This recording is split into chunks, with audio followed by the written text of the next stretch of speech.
Hi everyone, angular 20 release हो चुका है। इसके अंदर बहुत सारे न्यू फीचर्स और चेंजेस आए हैं जो इस पार्ट के अंदर हम लोग डिस्कस करेंगे। बहुत सारी चीज़ें हैं जो स्टेबल हुई हैं, बहुत सारे फीचर्स एक्सपेरिमेंटल मोड के अंदर गए हैं, बहुत सारी चीज़ें डेप्रिशिएट भी हुई हैं। सब कुछ यहाँ पे आपको पता चल जाएगा एक एक करके। बट एक बार के लिए हम लोग एक लिस्ट को गो थ्रू कर लेते हैं जो जो चेंजेस आए हैं, देन इनको एक एक करके डिटेल में डिस्कस करेंगे।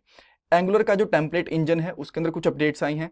सबसे पहले हम लोग वही देखेंगे बिकॉज डेवलपर के लिए सबसे ज़्यादा समझने वाली चीज़ें और इंपॉर्टेंट चीज़ें वही हैं, स्पेशली फॉर फ्रेशर्स। देन जो कंट्रोल फ्लो स्टेटमेंट्स होती हैं वो अब स्टेबल हो चुकी हैं। जैसे कि पहले हम लोग ng4, ng स्विच या फिर ng if यूज़ करते थे, वो डेप्रिशिएट हो चुकी हैं। अब आपको @4, @switch, @if ये चीज़ें यूज़ करनी है, ये अब स्टेबल है प्रॉपरली। एंगुलर के जो नेमिंग कन्वेंशन है इसमें कुछ चेंजेस हुए हैं। कुछ क्या, इसके अंदर तो मेजर चेंजेस हैं, और जो यूजर की स्टाइल गाइड है वहां पे भी कुछ ना कुछ चेंजेस आए हैं। जो सिग्नल्स हैं वो स्टेबल हो गए हैं। सिग्नल की जो पहले कुछ एपीआईज थी वो कुछ तो प्रीव्यू मोड के अंदर थी और कुछ कुछ एक्सपेरिमेंटल मोड के अंदर भी थी। तो ऑलमोस्ट सारी की सारी जो एपीआईज थी सिग्नल्स फीचर की, वो अब स्टेबल हो चुकी हैं। ये क्या है, डोंट वरी, इसके बारे में आपको डिटेल में बता दूंगा। डेवलपर के एक्सपीरियंस को बढ़िया करने के लिए इन्होंने बहुत सारी चीजें करी हैं। देन जो डायनेमिक कंपोनेंट्स हैं उनमें चेंजेस हैं। एंगुलर में सर्वर साइड रेंडरिंग के अंदर भी कुछ कुछ चेंजेस हैं। यहाँ पे चीज़ों को स्टेबल करा गया है। और एक जोनलेस फीचर है एंगुलर के अंदर, पहले वो एक्सपेरिमेंटल था, अब वो स्टेबल तो नहीं हुआ है बट वो डेवलपर प्रीव्यू के अंदर चला गया है। डेवलपर प्रीव्यू में, स्टेबल में, एक्सपेरिमेंटल में क्या डिफरेंस होता है यहाँ पे मैं आपको बता दूंगा। कभी कभी हमें लगता है कि बस ट्यूटोरियल्स देखना काफी नहीं होता, हमें एक प्रॉपर गाइडेंस, 1-to-1 मेंटरशिप, एक स्ट्रक्चर्ड ट्रेनिंग चाहिए होती है जो हमें रियल में जॉब तक पहुंचाने में हमारी हेल्प करे। सो इसके लिए शार्पनर टेक आपकी हेल्प करेगा। आपको डिस्क्रिप्शन बॉक्स में दिए हुए लिंक पे कुछ डिटेल्स प्रोवाइड करवानी है, जैसे नाम और नंबर। देन आपको हमारी साइड से एक कॉल आएगा। उस कॉल में आप लोग आपके जितने भी डाउट्स हैं, क्वेश्चंस हैं, वो पूछ सकते हो और अपने करियर को सही डायरेक्शन में लेके जा सकते हो। और ये कॉल बिल्कुल फ्री ऑफ कॉस्ट है, इसका कोई भी चार्ज नहीं है। और हाँ, इनका एक पे आफ्टर प्लेसमेंट प्लान भी है जिसके अंदर पहले आपकी जॉब लगेगी, उसके बाद आपको इनको पे करना रहेगा। आप उसके रिगार्डिंग भी इनसे बात कर सकते हो, इनसे पूछ सकते हो। So check out the description box. Okay, so अब हम लोग पहले फीचर पे चलते हैं जो एंगुलर के टेम्पलेट इंजन के अंदर अपडेट्स आए हैं। तो तीन मेजर यहाँ पे अपडेट्स हैं। एक तो हम लोग अब एंगुलर टेम्पलेट इंजन के साथ में इन ऑपरेटर का यूज कर सकते हैं, एक्सपोनेंशियल ऑपरेटर का यूज कर सकते हैं, और जो जावास्क्रिप्ट की टेम्पलेट लिटरल्स होते हैं ना, वो भी अब आप लोग एंगुलर टेम्पलेट के अंदर यूज कर सकते हो। यहाँ पे मैं एक बार दिखा देता हूँ। रन करके मैं नहीं दिखा पाऊंगा बिकॉज बहुत सारी चीजें नई आई हैं और एक पार्ट के अंदर हर किसी को रन करके दिखाना, उसको एग्जीक्यूट करके दिखाना ऑलमोस्ट इम्पॉसिबल है, अदरवाइज ये पार्ट भी काफी लंबा हो जाएगा। सो यहाँ पे मैं चीजें समझा रहा हूँ आपको एग्जाम्पल के साथ में। मैं आपको रिलेट करके दिखा दूंगा बट रन करके नहीं दिखा पाऊंगा। तो देखो, पहले क्या था, मान लो आपके पास जो कंपोनेंट है उसके अंदर एक कार नाम से ऑब्जेक्ट है, राइट। और अगर आप लोग यहाँ पे इन ऑपरेटर का यूज करने की कोशिश करते थे ना, तो आपको एरर देखने को मिलता था। अब एंगुलर 20 के अंदर वो एरर देखने को नहीं मिलेगा, आप लोग इन ऑपरेटर का यूज कर सकते हो। देन बहुत सारी जो नॉर्मल चीजें थी एंगुलर के अंदर, वो आप आराम से मैथ्स वाली चीजें वो यूज कर सकते थे। जैसे कि अगर आपको नॉर्मल मैथ्स के कुछ ऑपरेशन यूज करने हैं, मल्टीप्लीकेशन करना है, देन प्लस ऑपरेटर का यूज करना है, माइनस ऑपरेटर का यूज करना था, वो चल जाते थे। बट अगर आप लोग एक्सपोनेंशियल ऑपरेटर का यूज करते थे वो नहीं चलता था, तो अब आप लोग उसका भी यूज कर सकते हो। देन पहले अगर आपको कोई फंक्शन एग्जीक्यूट करना होता था टेम्पलेट के अंदर, मान लो आपके पास यहाँ पे एक फंक्शन है एप्पल नाम से, ये आप एग्जीक्यूट करना चाहते थे यहाँ पे, तो आपको सिंपली क्या करना पड़ता था ना, कुछ इस तरीके से एग्जीक्यूट करना पड़ता था वो, राइट। और देन यहाँ पे आपको उसकी स्ट्रिंग लगानी होती थी। बट अगर आप चाहते हो कि स्ट्रिंग के साथ ही उसको एग्जीक्यूट करो, तो जो जावास्क्रिप्ट की टेम्पलेट लिटरल होती है ना, उसका यूज यहाँ पे कर सकते हो इस तरीके से, राइट। ये आपके पास एंगुलर का फंक्शन है, देन यहाँ पे आपने टेम्पलेट लिटरल का यूज करा हुआ है। सो ये भी अब चीज पॉसिबल है, और ये चीज डॉक्यूमेंट के अंदर भी दी हुई है। मैं यहाँ पे आपको दिखा देता हूँ। तो यहाँ पे देखो, इन ऑपरेटर का यूज दिया हुआ है, देन एक्सपोनेंशियल का यूज दिया हुआ है पावर वगैरह को यूज करने के लिए, एंड देन अब आप लोग यहाँ पे जो जावास्क्रिप्ट के टेम्पलेट लिटरल्स हैं उनको भी डायरेक्टली यूज कर सकते हो। कूल। ओके, सो नेक्स्ट चीज क्या है, जो हमारे पास built in control flow statements होती हैं वो स्टेबल हो गई है। मैं आपको यहाँ पे दिखाता हूँ। यहाँ पे देखो, ये जो ब्लॉग है ना एंगुलर का ऑफिशियल ब्लॉग है एंगुलर 20 के लिए, ऐसा नहीं है किसी ने वैसे लिखा हुआ, तो जो ऑफिशियल डॉक्यूमेंटेशन है वो यहाँ पे है। सो यहाँ पे अब आपको ng4, ng if और ng switch इनका यूज नहीं करना। अब आपको जो कंट्रोल फ्लो स्टेटमेंट होती हैं उनका यूज करना है। ng if की जगह पे @if का यूज करोगे, ng4 के लिए @4, ng स्विच की जगह पे @switch और @deferred का यूज करोगे। और इनके ऊपर, सब के ऊपर मैं ऑलरेडी वीडियोस बना चुका हूं बिकॉज ये पहले एक्सपेरिमेंटल थी, अब स्टेबल हुई हैं। तो अगर आप यहाँ पे एंगुलर 19 ट्यूटोरियल्स में जाओगे ना और यहाँ पे इसको जाके देखोगे, यहाँ पे लिखते हैं हम लोग @4। तो यहाँ पे आप देख सकते हो जो ये स्विच स्टेटमेंट है, फोर है, ये सारी की सारी चीजें इफ एल्स कंडीशंस हैं, ये हम लोग ऑलरेडी पढ़ चुके हैं। इसके अंदर भी मैंने यहाँ पे ng if वगैरह भी बताया था, अगर आपको यहाँ पे चेक करोगे ना ng if, ये चीजें भी बताई थी मैंने, बट अब डेप्रिशिएट हो गई हैं, तो इनका यूज आपको कम से कम करना है, और जो कंट्रोल फ्लो स्टेटमेंट्स हैं इनका यूज सबसे ज्यादा करना है @if वगैरह का।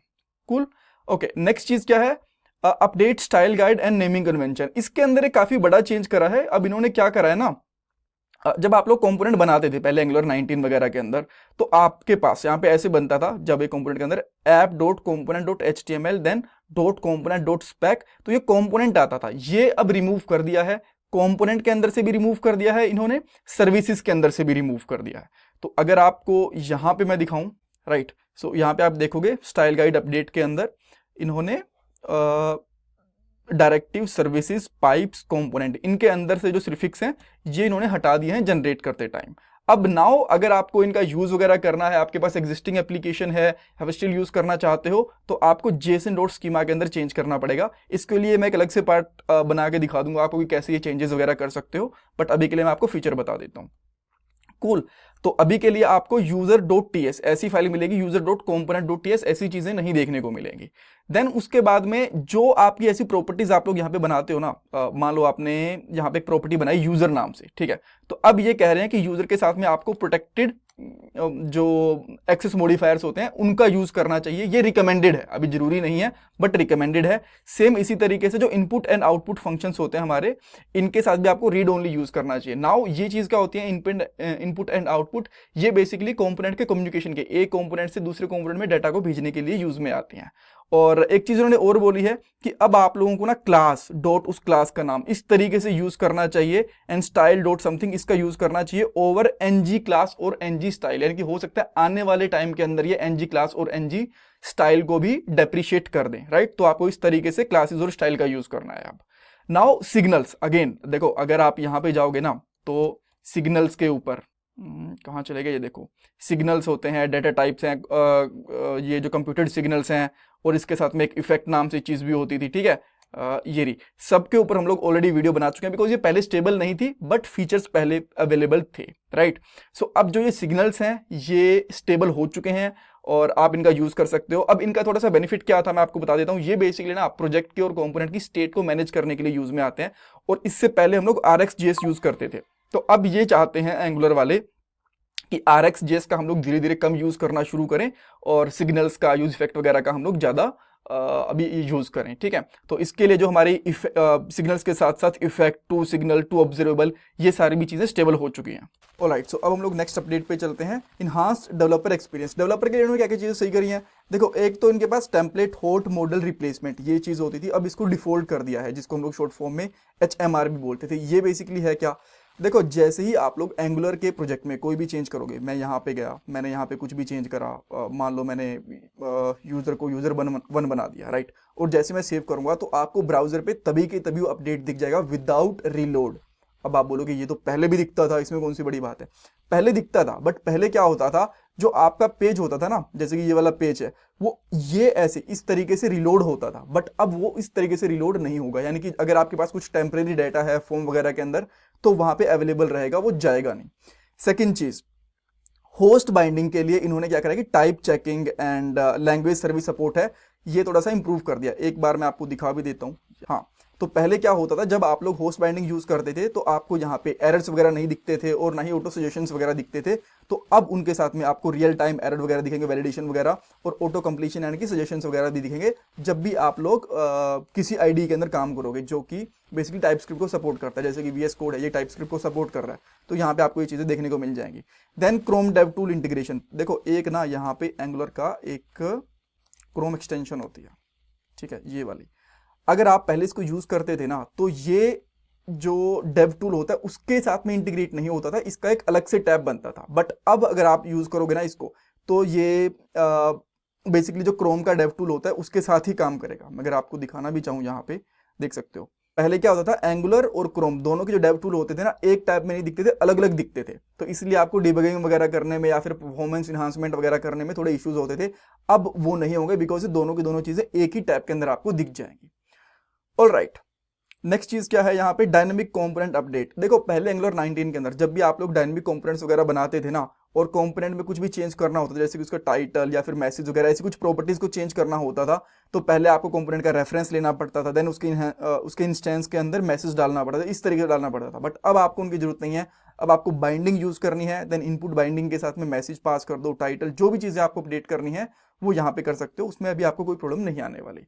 Okay, next feature, solidifying angular on server. देखो अब ना जो आपके incremental hydration and route level rendering model है, ये दोनों की दोनों स्टेबल हो चुकी हैं। ये क्या चीजें हैं एक बार मैं आपको समझा देता हूं, देन इससे क्या फर्क पड़ेगा ये भी आपको पता चल जाएगा। देखो जो इंक्रीमेंटल हाइड्रेशन है वो क्या करता है, मान लो आपके पास एक बहुत बड़ा पेज है जो काफी स्लो लोड होता है, तो उस पेज का कुछ पार्ट आप लोग चाहते हो कि पहले रेंडर हो जाए यूआई के ऊपर और कुछ पार्ट बाद में रेंडर हो यूआई के ऊपर, तो इसके लिए आप लोग इंक्रीमेंटल हाइड्रेशन का यूज कर सकते हो। जैसे एक बार मैं यहाँ पे दिखाता हूँ, अगर आप यहाँ पे चेक करोगे ना, तो एक portion of a page particular trigger, कि जो आप चाहते हो वो पहले लोड हो जाएगा, सारा का सारा पेज एक साथ यहाँ पे लोड नहीं होगा, जावास्क्रिप्ट एक साथ नहीं आएगी। तो इसके लिए करना क्या पड़ेगा, सिंपली इन्होंने एग्जांपल भी दिया हुआ है, पहले आपको कुछ इंपोर्ट्स करने हैं यहाँ पे, provide client hydration with incremental hydration, और जो आपका पेज होगा इसको डेफर्ड कर दोगे। जो ये डेफर्ड वाला पार्ट है ना, ये थोड़ी देर बाद में लोड होगा, बाकी वाला जो पार्ट है वो पहले आ जाएगा। मान लो आपके पास एक बहुत बड़ा पेज है, उसके अंदर 20 ब्लॉक्स हैं, 10 ब्लॉक के ऊपर आपने डेफर्ड कर दिया, तो ये चीजें बाद में लोड होंगी, बाकी वाली चीजें पहले लोड हो जाएंगी। देन रेंडरिंग, राउट लेवल रेंडरिंग का इसका क्या मतलब था कि आप चाहो ना तो किसी किसी राउट को सर्वर के ऊपर रेंडर करवा सकते हो, किसी किसी को क्लाइंट के ऊपर करवा सकते हो, और अगर वो डायनेमिक है तो उनकी कॉन्फ़िगरेशन भी कर सकते हो। एग्जांपल के लिए यहाँ पे आप देख सकते हो, लॉगिन पेज है ये सर्वर के ऊपर रेंडर होके आएगा, डैशबोर्ड वाला पेज है क्लाइंट के ऊपर रेंडर होगा, और जो प्रोडक्ट आईडी वाला पेज है ये बेसिकली डायनेमिक पेज है, राइट। सो बिकॉज एक पेज के ऊपर एक आईडी के हिसाब से डाटा फेच होके आता है, देन आप इसको खुद के हिसाब से कॉन्फ़िगर भी कर सकते हो। ये चीजें दोनों जो हमारे पास इंक्रीमेंटल हाइड्रेशन है और राउट लेवल रेंडरिंग है, दोनों की दोनों चीजें स्टेबल हो चुकी हैं। नाउ आता है ये प्रमोटिंग जोनलेस टू डेवलपर प्रीव्यू।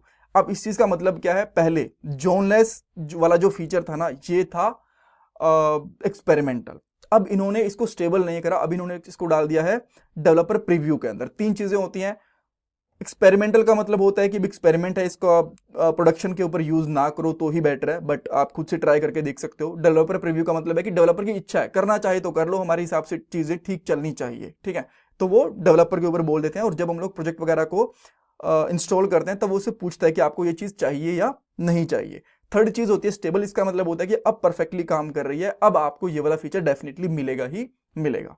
तो अब ये है क्या जोनलेस, देखो जोन लेस, इस फीचर से पहले हम लोग जोन.js का यूज करते थे।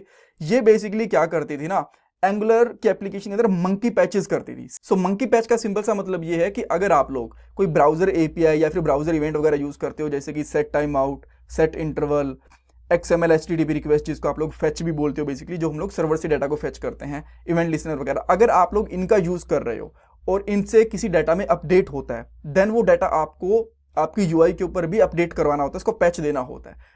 तो पहले हम लोग जोन.js का यूज करते थे। ये बेसिकली क्या करती थी, ढूंढती थी कि किस जगह पे मुझे अपडेट करना है और वहां पे अपडेट कर देती थी। अब क्या होने वाला है, जोनलेस के अंदर जोन.js इस वाली फाइल का यूज नहीं करा जाएगा और ऑटोमेटिकली कोई भी इस तरीके से पैच नहीं करा जाएगा।